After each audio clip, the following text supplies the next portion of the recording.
Assalamualaikum warahmatullahi wabarakatuh. Perkenalkan, nama saya Yurida Azraini.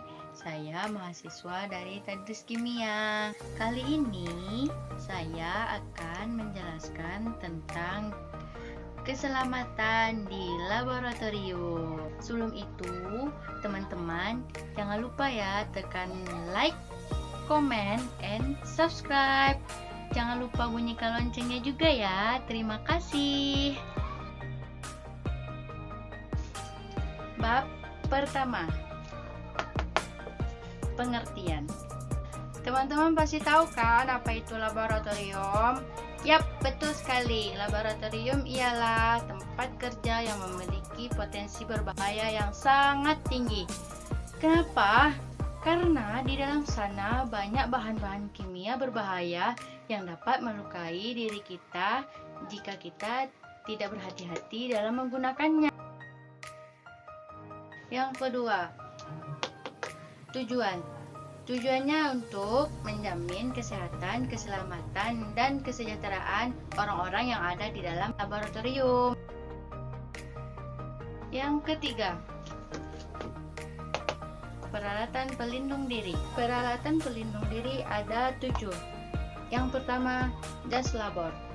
Jas labor berfungsi untuk melindungi tubuh kita dari larutan cairan kimia berbahaya. Yang kedua, kacamata keselamatan. Kacamata keselamatan berfungsi untuk melindungi mata kita dari larutan zat-zat kimia atau panas larutan zat kimia yang kita uji. Jika kita memakai kacamata min, otomatis tidak perlu memakainya lagi karena fungsinya sama, yaitu melindungi mata kita dari larutan kimia. Kenapa ya kita harus memakai sepatu khusus untuk memasuki laboratorium? Padahal kan kita memasuki laboratorium juga memakai sepatu atau sendal. Karena sepatu atau sendal yang kita pakai untuk memasuki ruangan laboratorium itu tidak dapat melindungi kaki kita dari tumpahan zat kimia. Yang keempat, pelindung muka. Pelindung muka ialah melindungi muka kita dari larutan panas zat kimia. Yang kelima ada masker gas.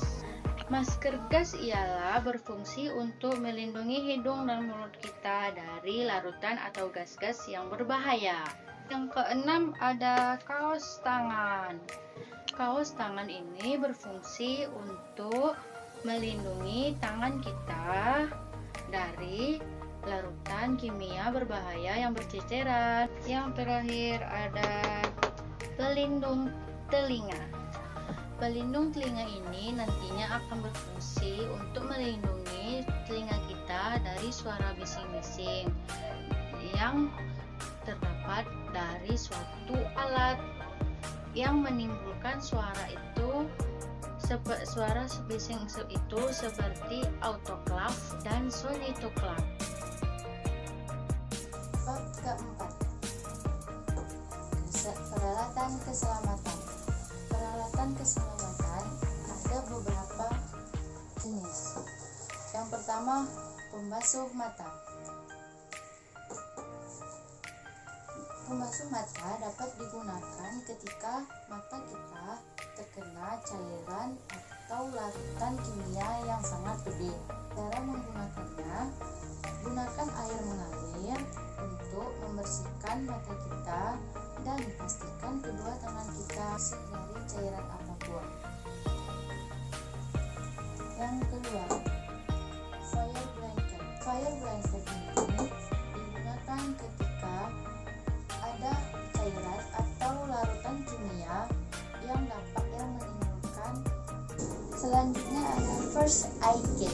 First aid kit ini ialah kotak P3K. Kotak P3K ini dapat digunakan ketika kita mengalami kecelakaan ringan seperti tersayat sesuatu. Nah, kotak P3K ini Isinya ada alkohol, obat luka, gunting, perban, dan handiplas. Selanjutnya ada alat pemadam api. Alat pemadam api ini digunakan ketika adanya kecelakaan kerja yang mengakibatkan api yang lumayan besar. Nah, kita dapat menggunakan alat pemadam api ini. Dan jika apinya sudah padam, maka kita segera melapor kepada pihak keamanan. Selanjutnya ada pintu keluar darurat. Pintu ini didesain khusus, tidak bisa dibuka dari dalam karena pintu ini digunakan untuk situasi darurat. Ketika pintu ini dibuka, maka alarmnya akan berbunyi dan itu menandakan bahwa situasi sedang darurat. Nah, yang terakhir, ruang asam atau fume hood. Ialah untuk mengambil larutan gas panas. Ialah bab simbol tanda bahaya di dalam laboratorium. Nah, sini ada 7 simbol tanda bahaya yang ada di dalam laboratorium. Yang pertama ialah eksplosif.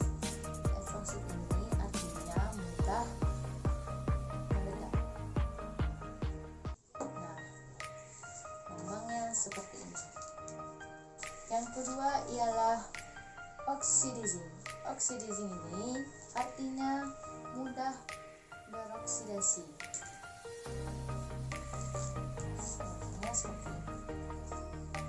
Yang ketiga adalah flammable.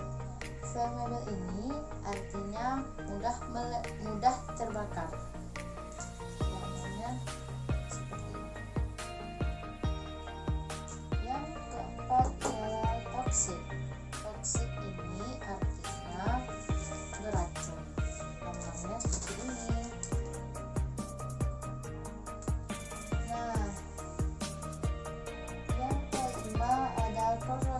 Korosif ini ialah korosif merusak jaringan hidup. Namanya seperti ini. Selanjutnya ada harmful irritant. Harmful irritant ini artinya ialah bahaya iritasi.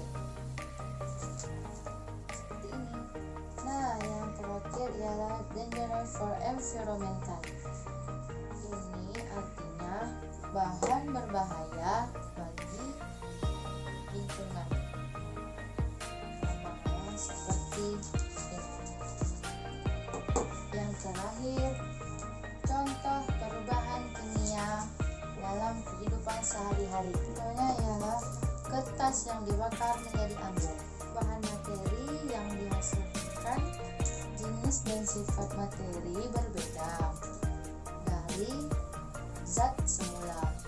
Nah, abu tidak. Kenapa? Karena kertas yang sudah dibakar itu akan menjadi abu dan abu ini tidak dapat dijadikan kembali seperti kertas semula. Kesimpulannya ialah kerja di dalam laboratorium ini sangatlah berbahaya dan perlu diinformasikan terus-menerus, berulang-ulang dan secara relevan agar meminimalisir kecelakaan kerja. Teman-teman semua, terima kasih sudah menonton video saya. Sebelumnya saya mohon maaf bila ada kesalahan dalam